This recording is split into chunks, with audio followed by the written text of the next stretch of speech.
Hi, everyone. Welcome to Kanban for Everyone. I am Colleen Johnson with prokanban.org, and this is our very first episode of 2025. So thanks for joining us today. We are joined by Lance Garvin. Lance, thank you for joining us. Hey, it's my pleasure. Salt Lake City, right? Yeah, yep. Just Is it outside of freezing? Salt Lake City. Is it freezing there? It's freezing here. Yeah, it's cold. It's in the low 30s, a little bit below sometimes. So yeah, I'm already ready for spring and summer. Yeah. We're just finally getting snow in Denver, which feels late for us, but it is very cold outside.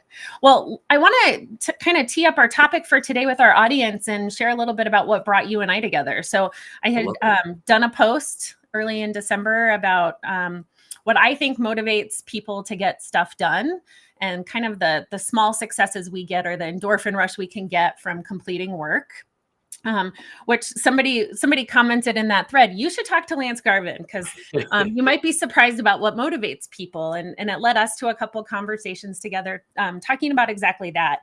And so I'm really excited today to dig into this concept of like what motivates us as individuals, what motivates us as teams to get maybe get work done or to collaborate, or the different elements that are what drives us all to get value out the door, right, at the end of the day. So before we dig into those topics, let's just start with you and Mojo. Tell us a little bit about yourself and your company. Yeah, I'd be happy to. And thanks again for having me on. I'm honored to be the leadoff batter for 2025. So nowhere to go but up from here. The rest of your guests, I'm sure. Yeah, it'll be great.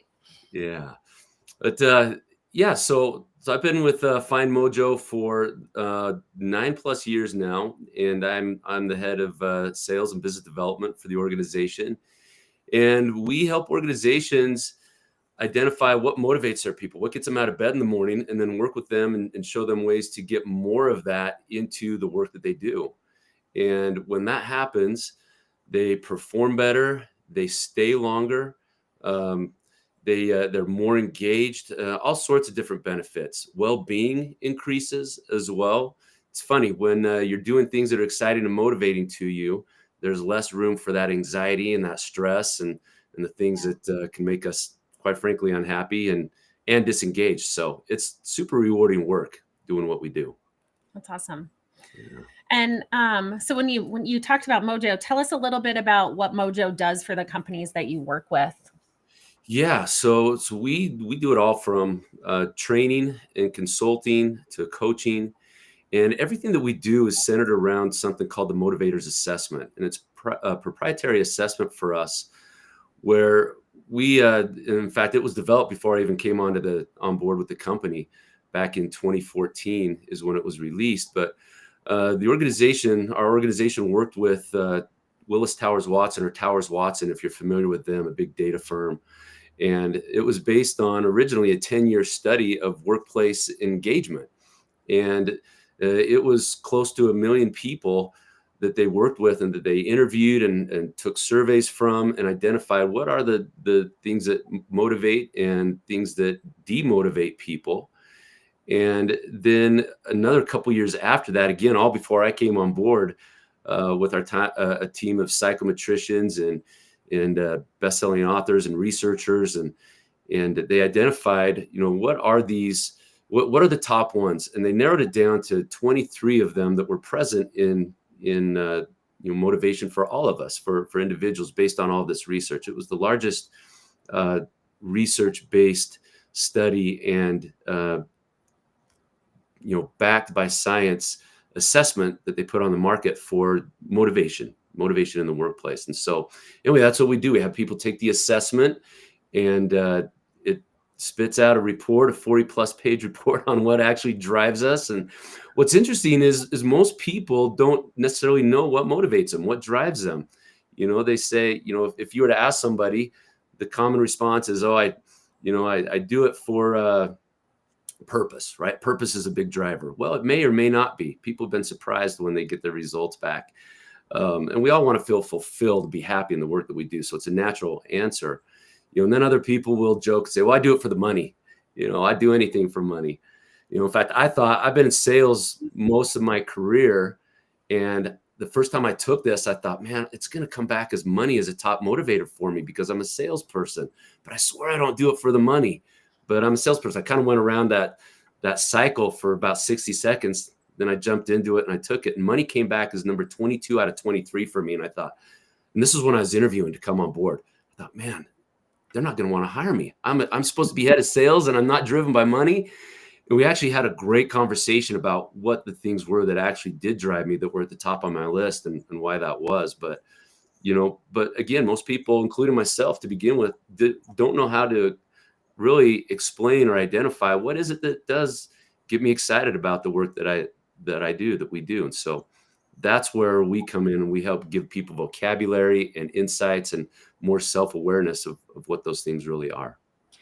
Yeah. And I had somebody at another organization I worked with that did an assessment around how we communicate with each other, kind of similar to what you're talking about that Mojo's assessment provides. And it was all about how you communicate. And what I found really fascinating about it is that we tend to communicate with people the way we want to be communicated with, right? So I think my communication style in that assessment was something around being very direct and sometimes very short.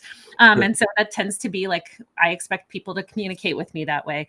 It's always very funny in my household because my husband's the exact opposite. He's very informing. And so you'll ask him a question and then 20 minutes later, I'm like, but what's the answer? Like, I just want the answer. I didn't want like a lesson on, radio frequencies or whatever the thing is.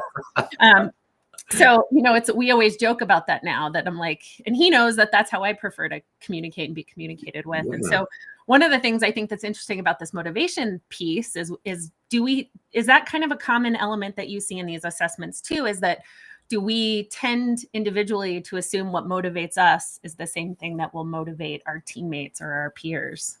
Yeah. You know what? That's a great question and really good insight, because yes, the answer is a lot of the time, most of the time, yes. What motivates us may not motivate somebody else. And in fact, the chances of yours and my motivators 1 through 23 being identical, even the top 7, which we call our strong motivators, being identical, it's less than 1 in a million of that even happening.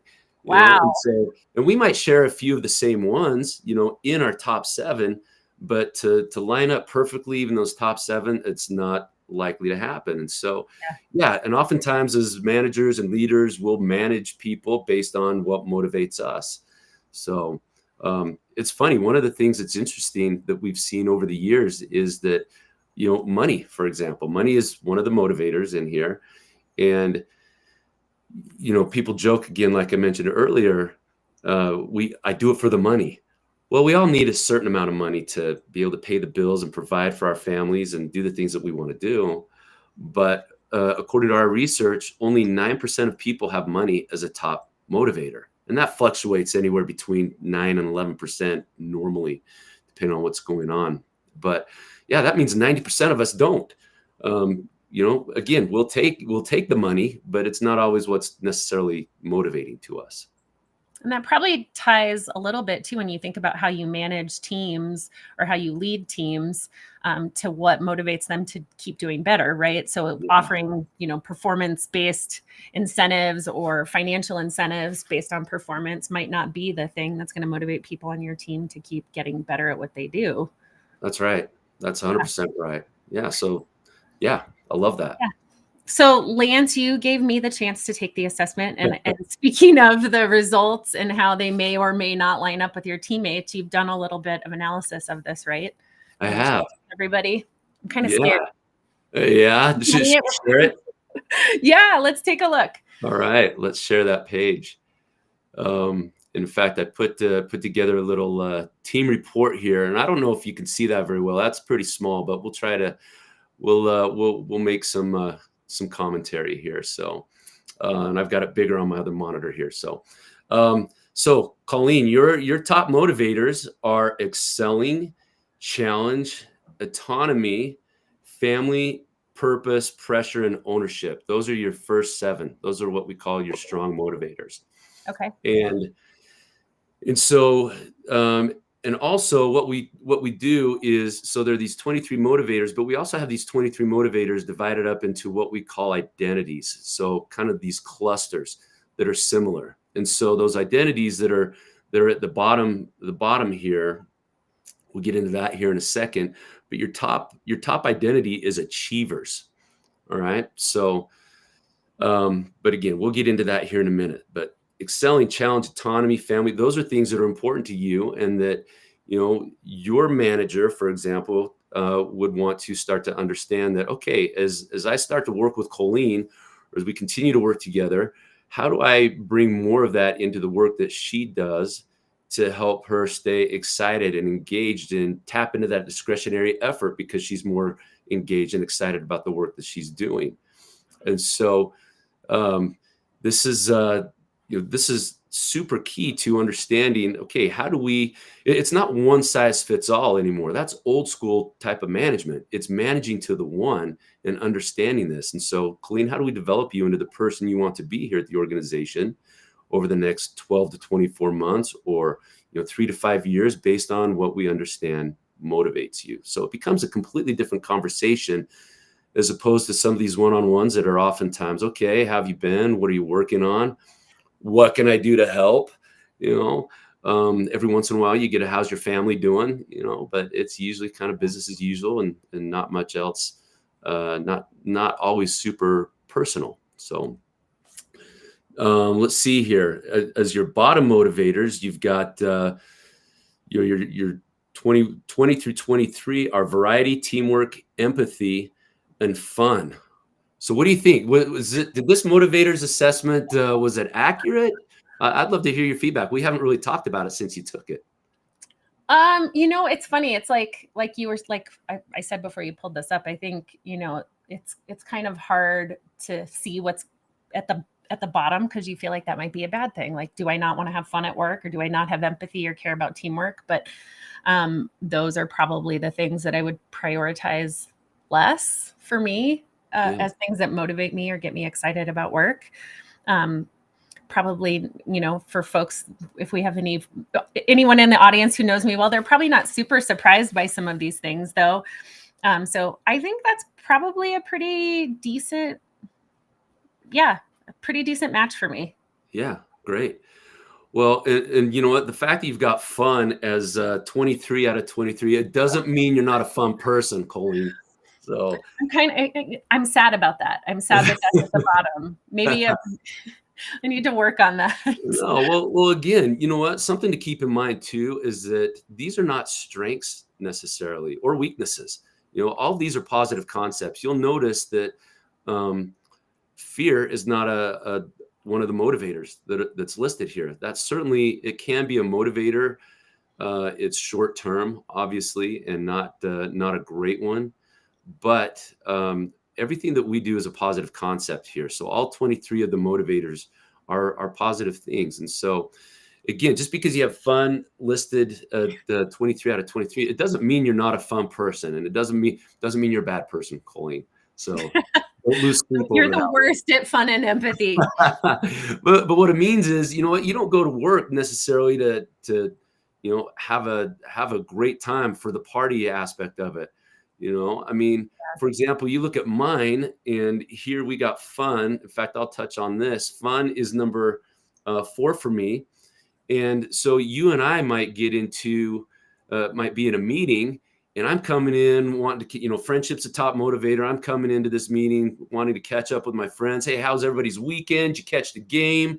Couldn't believe that happened. Hey, what's everybody watching on Netflix? I need a new series to watch. And you're like, oh my gosh, can we just get down to business, Lance? Let's go. And that could cause some potential, conflict and things like that. And so you understanding that about me, and me understanding this about you, I can come into these meetings with more of a mindset to, all right, you know what, let's get down to business and let's take care of things that we need to take care of. Doesn't mean that we can't have fun in this meeting, and at the same time, you understand this about me, kind of to your question earlier about what motivates you versus what motivates other people. You understand that, Lance does need to come in here and kind of enjoy being here, not have it be an absolute grind. And so I'm going to give him a little bit of that time to ask a few of those questions and catch up. And because that's how we get the most out of Lance, is when he's super engaged and has these things firing on all cylinders. So yes, and that's what we call potential conflict as well. it's funny, we run into this fun aspect quite a bit with leadership teams in other organizations where there is some internal conflict, and where we're able to kind of get more granular and understand this managing to the one aspect based on what motivates people. It's super easy to rectify that and correct course when people have this understanding. So. Do you ever see a case where the motivators, especially like, your top 7 here, your strong motivators, are there ever motivators that conflict with each other? Like, are there 2 here where you could say social responsibility and money? Do those conflict if those are in your top 7 for you as an individual? Yeah, I love that question. We actually had one individual. This was funny. He had autonomy and teamwork in his lower. I think they were in the last 20 through 23 somewhere. We thought, man, you know what? You don't like working with anybody, and so it was kind of a funny thing. We'd never seen it before. We haven't seen it since, but you know what? We haven't necessarily seen anything that has been out like that. It seems to be pretty well managed when understanding those types of things. And so it's a great question. We haven't run into that yet where, somebody has completely abandoned one for the other one, for example. But it's something to be aware of. If somebody's feeling conflicted in some way or reason, then this is a great place to go and look and, maybe start that self-reflection. Yeah. Well, you've talked a little bit about like how managers might use this, right? One-on-ones or understanding what is going to get somebody on your team excited about the work that they're doing. But what about peer-to-peer? So what are the pros and cons, and are there cons of understanding any of this information about your teammates? Yeah. You know what? Not really any cons. Just because the more information we have and the more awareness we have, the better we can communicate and interact with our colleagues.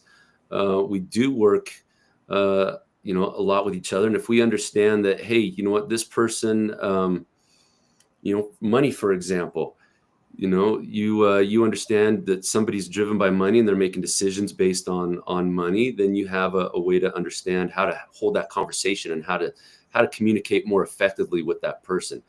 If family's a top motivator, you're going to understand more of the reasons that individual does what they do. And maybe there's a reason they come in early and leave a little earlier than other people, for example, because they've got family commitments. Otherwise you might think this person's a joker. I don't know when they come in, but they're always leaving early. What in the world is going on here? And so it gives you some context around why people are making decisions and behaving in certain ways. Well, and I saw Pratik just shared a comment here. Of course, he took this and did some math for us. So the probability of the top 7 motivators lining up for 2 individuals is, what is that? 1 billion, 1 in 1 billion. So one of the things that I think is also kind of fascinating about the kind of work that you're doing is just recognizing that how unlikely that is that all 7 are going to be a match for 2 people. So maybe it's not even that I understand exactly what your top 7 are or Pratik's top 7 are, but if I can go into all these knowing that I don't know, right? Knowing that I am not going to match your top 7 perfectly, looking at this, this probability. I think that's even a great place to start some of this thinking, right? To say the chances that what motivates me motivates you are highly unlikely. But it's going to be certainly. Yeah. That's an astounding number too. It's hard to wrap my head around it. Yeah. I didn't even want to try to read it. So well, I'm impressed. You rattled it off like, you knew the number before even coming on here. Well, so I guess that another question that I have when we think about how this translates, right? I want to kind of step back from the Mojo assessment here and think about kind of the common things we see in a workplace. And I know everybody loves Daniel Pink's book, Drive. In that book, he cites autonomy, mastery, and purpose. So like those 3 things are the things that motivate most people. But, from your perspective and what you've seen in these assessments, is that too simplified? Is that too generic when you see all these other underlying motivators and how different they might be from one person to the next? Yeah. I'm glad you bring that up because you're not the first person to ask it. And I can guarantee you won't be the last person to ask it either, because, it's a great kind of starting point, the mastery, autonomy, and purpose by Daniel Pink. But what's fascinating to us is that our two original co-founders of the company, they had all three of those in where they wrote their first New York Times best-selling book, and they were miserable. They had mastery, autonomy, and purpose. They thought, this place sucks. We're so bad. We're so tired of it, and we're moving on. So that's when they started to do that research as to, okay, there's got to be more to it than this. And again, it's a great place to start, seeing if those three things do line up with what you like. But chances are it goes a lot deeper than that, and there's a lot more to it. And so you'll notice, like we talked about, we've got 23 of these motivators based on, the original number was 850,000 people that were studied in this study with Willis Towers Watson, and we've kept that going since then. But yeah, there's a lot more to it. So that's why it helps to have this vocabulary, because again, not everybody loves mastery, autonomy, and purpose. That's a very high level look. Yeah, well, and it makes sense. Now, so a lot of what we've been talking about here is very individual motivators, right? And so I want to circle back kind of to where we kicked off and thinking about teams. And I know Google's had, I think it's Project Aristotle. Is that right? Yeah. They have that. I know they also talk about a lot of these same elements and how they apply to teams versus individuals and things that motivate teams. So they cite purpose as well. And I guess when I read that, when I think about that, I think about like purpose for an individual is probably a lot of these motivators that we're talking about here: family, prestige, fun. I guess I'll give fun one. But when we think about purpose for a team, I think we spend a lot of time in the work that we do, especially from an engineering perspective, trying to think about how we help define a common purpose for a team. Like, what's our goal? What's the thing that we're building? What's the customer outcome we're driving to? What does purpose mean? And is it different for an individual versus for a team? Yeah. It's Project Aristotle was great in identifying a number of different things like that. And purpose is important, right? I mean, I shouldn't say we all, most of us, or a lot of us, go to work looking for fulfillment in what we do. And if we're not finding that fulfillment, oftentimes that leads to disengagement, which leads to moving on and doing something else, or being, toxically disengaged in the organization, right? The worst case for everybody. And so to find that purpose, there are a lot of things that can be shared amongst the team and those commonalities. And that's actually what we call synergies in the assessment, in the team assessment. So for example, if you've got, let's say that you're the leader of our team and you've got learning as a bottom motivator, hypothetically speaking, but yet me and the rest of the 7-8 people on our team have learning as a top motivator. And kind of even back to what we talked about before, you might overlook the fact that learning might be important to us, or you might not even know it, that it's important to us, until we take the assessment. And then you see, okay, you know what, learning showed up for 5 out of the 7 people on your team. Well, great. As a leader, I need to make sure that I find opportunities for my team to learn and to have those situations and opportunities, because that's important to them and that keeps them excited and driven about what they're doing. At the same time, you can have that overall goal of, that purpose of, hey, we're going to accomplish X. Then you can use the individual motivators to really structure that for the individual to tie into that overall purpose as well. So again, it gives you that insight as to really, how do you get them on board? How do you get them excited and jumping out of bed, like we like to say, to come in and bring their best selves to work to accomplish that team purpose?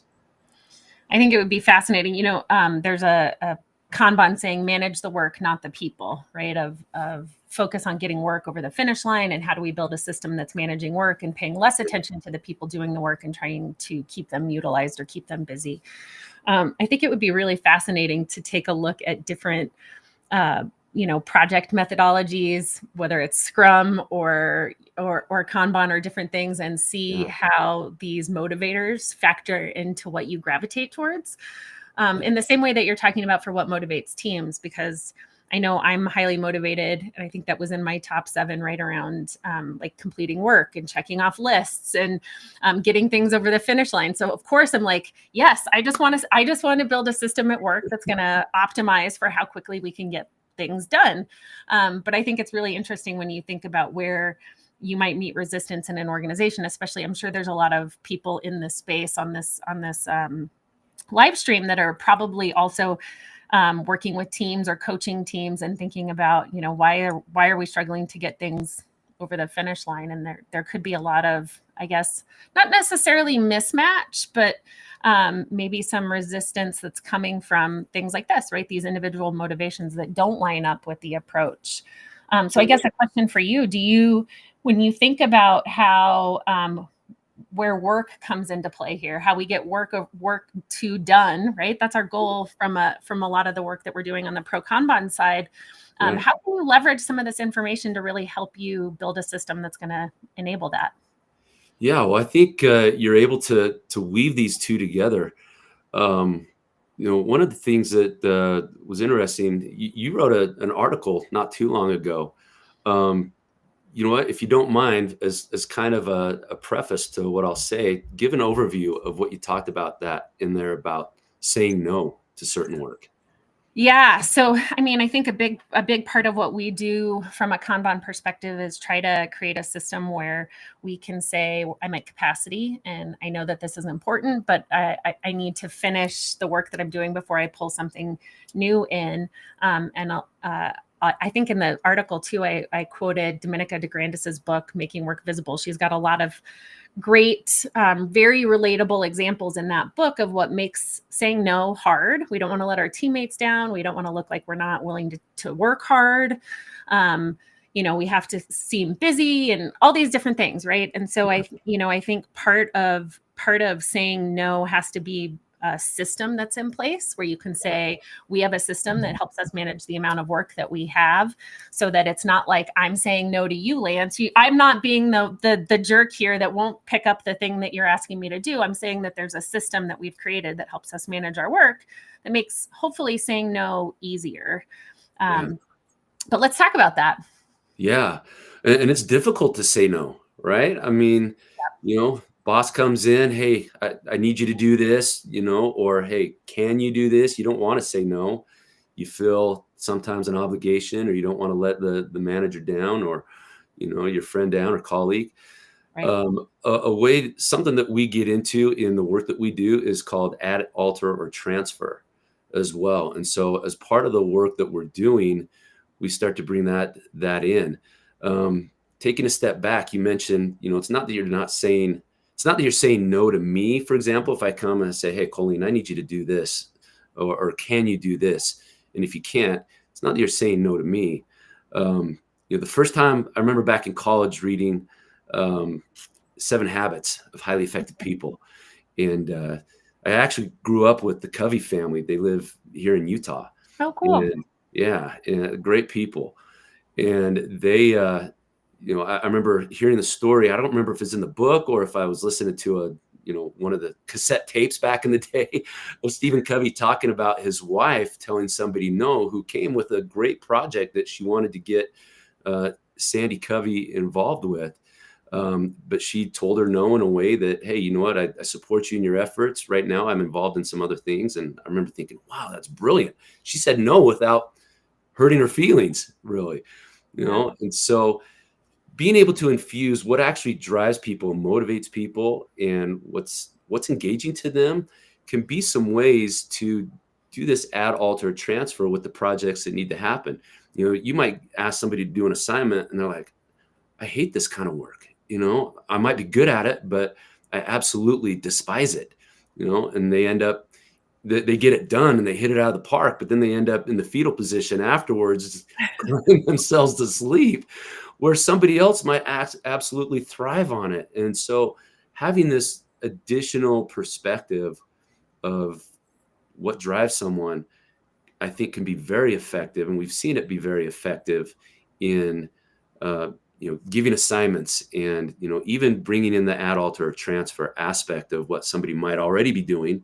Maybe they can transfer that. Maybe they can alter it. Maybe they can, do something a little bit different with it. Yeah, I'm excited to hear more about this. Can you give us some examples of the add, alter, transfer and what that means day to day? Like you said, you kind of teed it up here, but I'm curious if you could explain more about that. Yeah. One example that comes to mind is, this is a very simple one, but it's one that we witnessed firsthand just within our own company. We had one individual who was an Excel master. Anything you needed done in Excel, the person would hit it out of the park. He was amazing. And, he'd do it. But he finally said, you guys, listen, every time you come to me, you are bringing pressure. You need it done immediately. I've got other things I need to do. I'm doing it and I will do it for you. But he had challenge and pressure as some of his lowest motivators. And so it helped us to, number one, understand, okay, let's get a little bit of a lead time on these projects that we bring to him, and not just dump it on him an hour before we need it. And second, it gave us perspective of, he's certainly capable of it, but there might be some other people who are capable as well if we give them enough lead time also, and we could disperse that workload a little bit more, so it's not all just piled on that one individual. So that was enlightening to us. Is that an example of transfer? There was some transfer in there. There was a little bit of alter, right? So it's not just, hey, 60 minutes from now, we need this, but it was, hey, we need this in a week, okay, or we need this in a couple of days. So some things like that. It's a very simple example, but it's things like that. One was, I'll give you an ad one as well. We were working with this bank, and there was one individual. He was, one of the bankers, one of the I think he was middle management somewhere. I'm trying to remember what it was. This was early on, but we found out that he actually likes speaking in front of people. That was exciting to him. And so they started sending this person on recruiting trips to different colleges. He'd go out about once a quarter, and it didn't take a whole lot of time. Yeah, it was a little bit more work than what he was doing already, but he loved it. He would come back from these recruiting visits super energized and excited, and having met with a bunch of younger people in college that are looking to get a start in their career, he could bring on some of this developing others that was important to him as well. And so that was an ad that was not even in this individual's job description at first, but once that was discovered, he absolutely thrived on it and loved it. That's awesome. Well, yeah. I want to invite all of the folks listening. If you've got questions, go ahead and start dropping them in the chat here, and we'll start just addressing any viewer questions in a moment. But before we do that, I was wondering, Maria, if you could go back to the spreadsheet with our results. I have another question for Lance on some of the stuff that's in there. So you talked about these identities at the bottom. And I heard you mention, I don't know if it was before we went live or after, that you had taken these assessments when you joined the company. Are there patterns that you see that are identities that fit better for certain roles than others? So, thinking about management roles or sales roles, like you were talking about the things that may come to the top for sales. Do you see patterns for those top three by role type? Yeah, that's a really interesting question.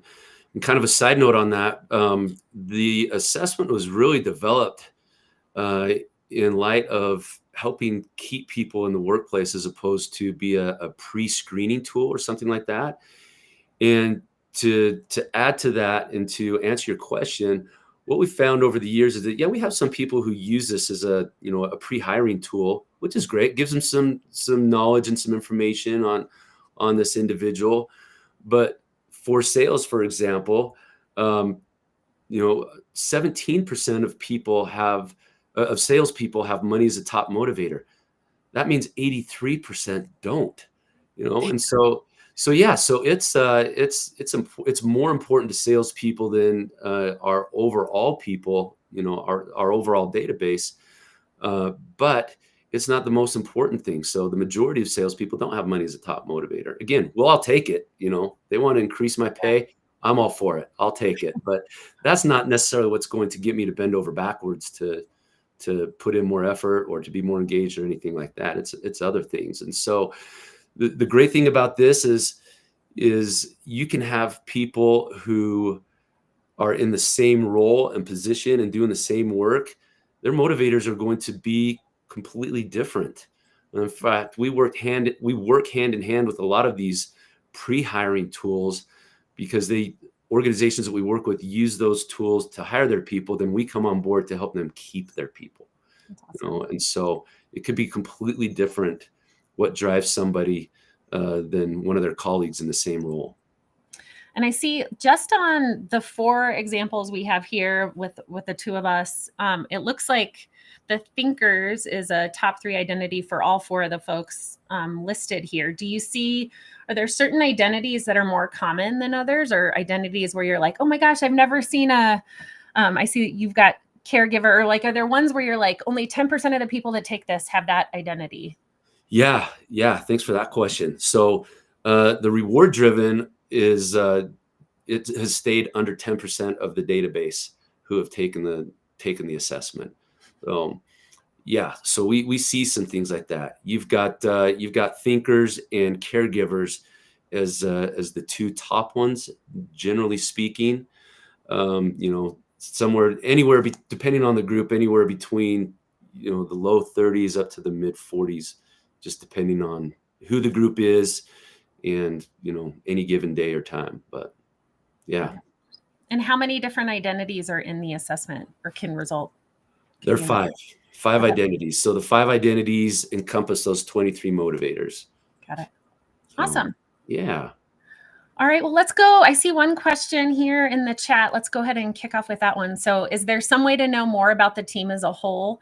Motivators in contrast to getting individuals from a team to agree each time a team changes, like a more holistic approach? Yeah, so that's where, and I love this question because that's where this team report comes in, right? You can see where there are uniquenesses, where somebody might be the only one that has social responsibility as a top motivator, right? You can see these synergies where, like we talked about, where most of the team or a lot of the team has learning as a top motivator, or challenge, or whatever the case might be. You can see these possible conflicts and cautions where, like you and me, fun as a top motivator and a bottom motivator, and me coming in and being a total goober in the meeting and driving you crazy, right? Or whatever the case might be. And then also what's interesting is this provides a lot of diversity of thought as well, and inclusiveness too. I mean, if you're, again, my manager, and you understand some of these things that are important to me, yeah, you can make me feel so included in the team by recognizing that and doing things and managing to the one, like we talked about, to help me feel included on the team and in the organization. We can get diverse aspects as well to the team. It's caregivers are the lifeblood of an organization, right? But these are typically people, and I am one, but these are people who, don't always necessarily like to step on toes or say no to something, or, bring up a conflicting point of view. They oftentimes will go along to get along. But you got a team of caregivers, well, you may not get as much accomplished as you would otherwise. So let's get some achievers on board on this team. You can start to get that diversity, right? Okay, well, let's make sure we don't get any unintended consequences from having a bunch of achievers. So let's get some thinkers on board, and so you can start to get this diversity aspect to a team that may or may not look diverse, that may, even if they look diverse, they might have the same opinions and have the same identities from from our perspective, and you may not get that diverse aspect of thought and what drives them. So it's another application for what we do. Have you seen inside of some of the organizations that you've worked with where they've used this to restructure teams based on that exact goal? We have. We've seen that. We see that all the time. Yeah. And it's remarkable what happens. They just make some fine tuning adjustments and some little changes, and it's super leveraged results. It's amazing to watch.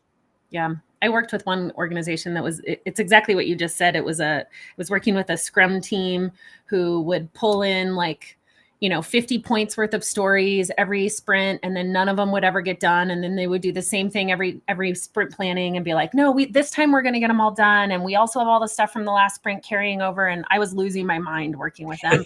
Obviously, looking at my top motivators, I was like, I can't do this. I don't understand what's going on. And we had a similar consultant with that organization that did kind of a mapping like you're describing. And in this view, it was like what you had in your spreadsheet, but in quadrants. And the consultant said, oh, everyone on this team that you have is down here in the lower corner. They're all thinkers. They like to explore different ideas, and they pull work in, and then, they'll start something and then restart it and then try something different and go back to the beginning. And you're the only one that's up here in the other quadrant, which is checking stuff off, getting stuff done, moving quickly. And she said exactly what you said. Like, we might need to think if this is a pattern for this team of struggling to get work completed, maybe we need to shake up the teams a little bit and get some different personality types on here. Yeah. It's good. There's another question here from Pratik. Do you notice trends by industry or by regions or countries where certain motivators are more present, or is the variability so high for individuals that there's no real discernible trends?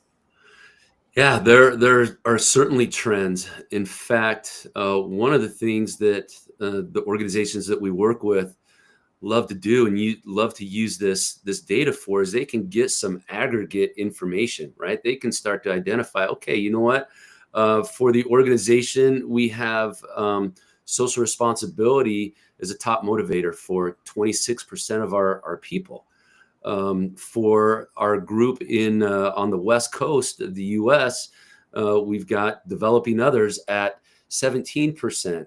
We've got such and such at for our accounting department at this, and so that's one of the really cool insights that we can provide for our clients, is that they can see, okay, you know what, where do we take some kind of larger, high level swaths and passes at what we're trying to do by understanding this data, and then they can start to get more granular like that. But yeah, there absolutely are. In fact, one of the things that's interesting that we've done before, and I'll just share this, is with millennials, for example, between millennials and Gen Z, we've got about 75% of the workforce now, right?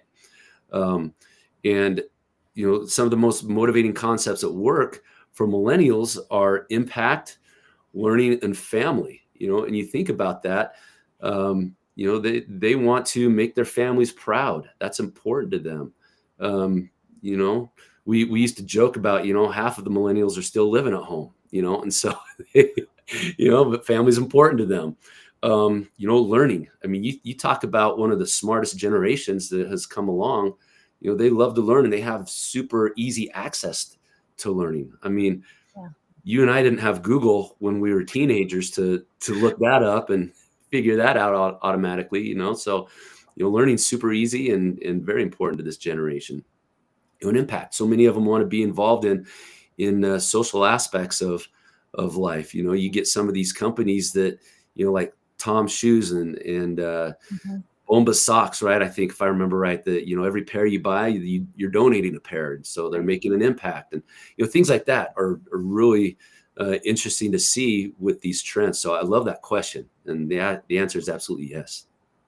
Do you ever see where, like what you were just talking about with generations got me thinking about this, like, does this ever change? So what, the things that are important for me now, will they be different when I'm closer to retirement, or can you change them? Like, if I said, funds at the bottom, I want to be more motivated by fun, or be more aware, or improve that in my motivators.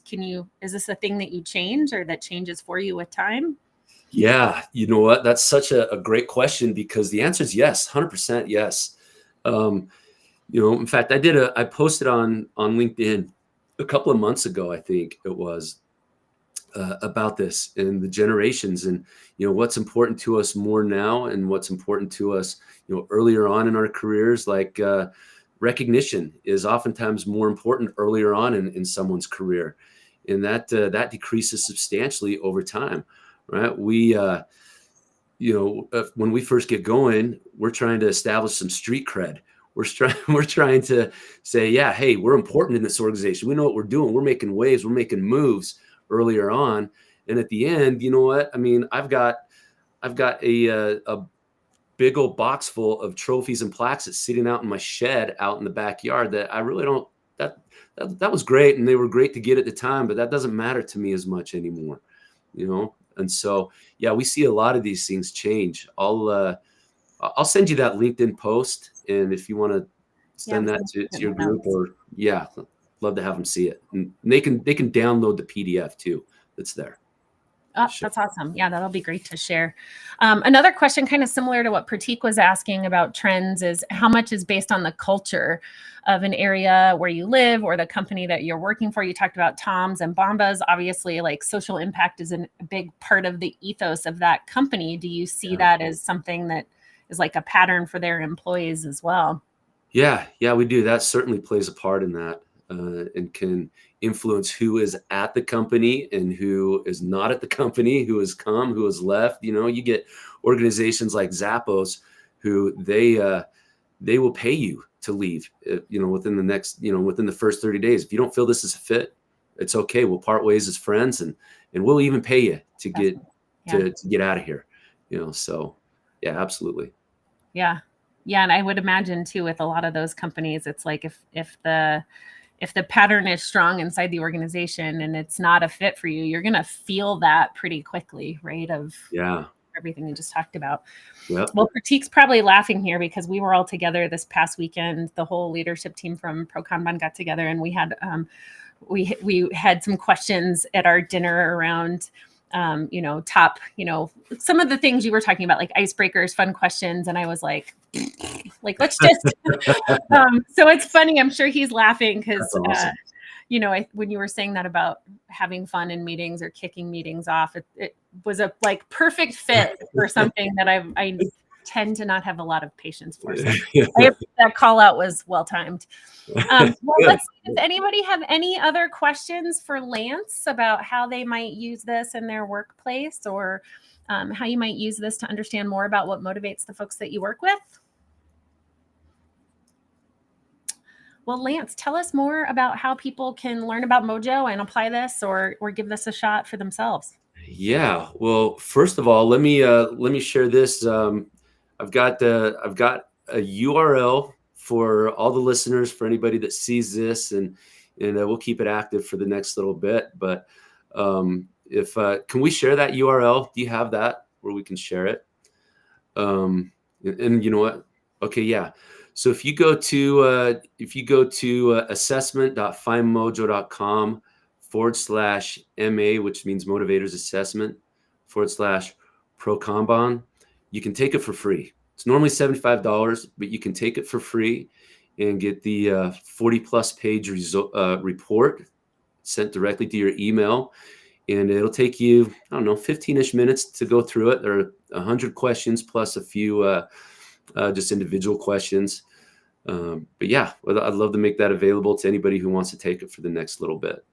And some of the questions I found kind of surprisingly hard. Like some of them I was breezing through, like, yes, this, yes, this, yes, this. And then some of them I was like, ooh, I don't know how to answer this. Like, and I think it's interesting, like the things that pop up for you when you see something like our social responsibility versus family type questions, where you're like, well, I care about both. Yeah. I don't want to be an asshole and say I don't love my family, but maybe this other thing is more motivating to me. So there are a few where you're like, oh, I don't know how to answer this, honestly. So I'm curious to see what kind of feedback you get from the folks that go and take it. And like I said, all these questions here around trends and patterns. I'm curious just for folks that are close to the Kanban community or very active in the Kanban community, if there'll be some patterns that we see emerge just based on the type of people that gravitate to this process for managing their work. Yeah, I can't wait to see too. You know what? We'll have to put something together from the people who take it from that database. Yeah, that'd be awesome. Just share the general data, not individual, but just aggregate. Except for Pratik. Send me Pratik. Yeah. Okay. Well, I want to thank you for spending the time with us today, Lance, and for everybody that joined us live. We'll post this recording out on our Kanban for Everyone YouTube channel, and we'll include the Motivators Assessment link that Lance just shared, as well as the link to the the blog article that you talked about. And if anyone has any questions after viewing the recording or participating today, what's the best way that they can get in touch with you? Yeah, if they go to findmojo.com, that's our website there. And then, if I'm on LinkedIn, that's a great place to reach me, or L Garvin, LGARVIN at findmojo.com as well. That's a great way to reach me too. So great. Well, thanks again for your time help today, anyway. Lance, and Yeah. what a fun way to kick off 2025. Thanks for joining us today. Yeah, thank you. It was an honor. And again, super excited to be the first one of the year. So that's great. Thanks for having me, Colleen. Great. All right. Thanks, everyone.